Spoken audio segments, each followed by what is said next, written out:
Welcome to Peak Oil News for July 6th, 2022. Today we are sticking to relatively good news, and good news travels slow, so you probably haven't heard it yet. For the last few weeks, we have been following the shutdown of Ecuadorian oil because of civil unrest in that country. Well, it looks like the government's offer of concessions in regards to the official price of diesel and gas has worked to quell the disruptions.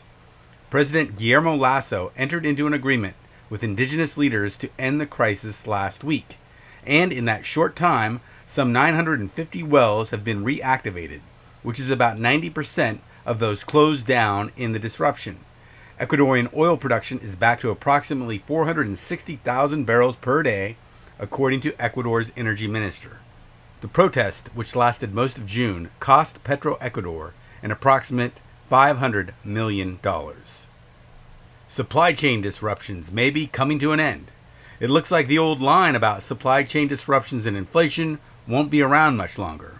The backup of container ships in Los Angeles has almost cleared. In fact, ships waiting at sea to berth are at a record low for the year, counting 16 as of Friday. This is down from a January high of 109 ships waiting to berth. Keep in mind that ships waiting to berth tended to remain under 2 in the days before COVID.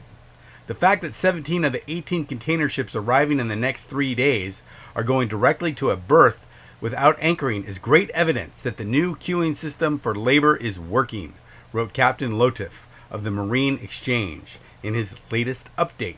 The clearing of congestion is in part attributed to the new safety and air quality corridor that was established in the middle of the supply chain crisis, which among other things established a new queuing order to ships.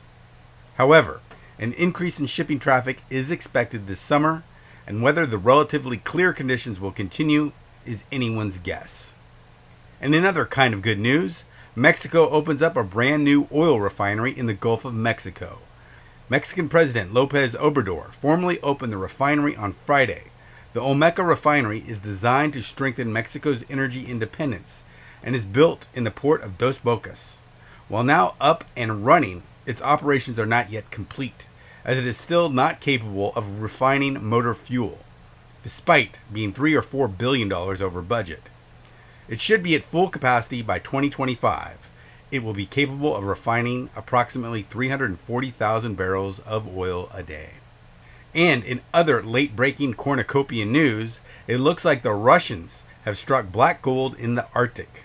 Russian gas giant Rosneft announced that they discovered an oil field in the Pechora Sea that contains approximately 82 million tons of oil, and it is supposedly of light and sweet crude.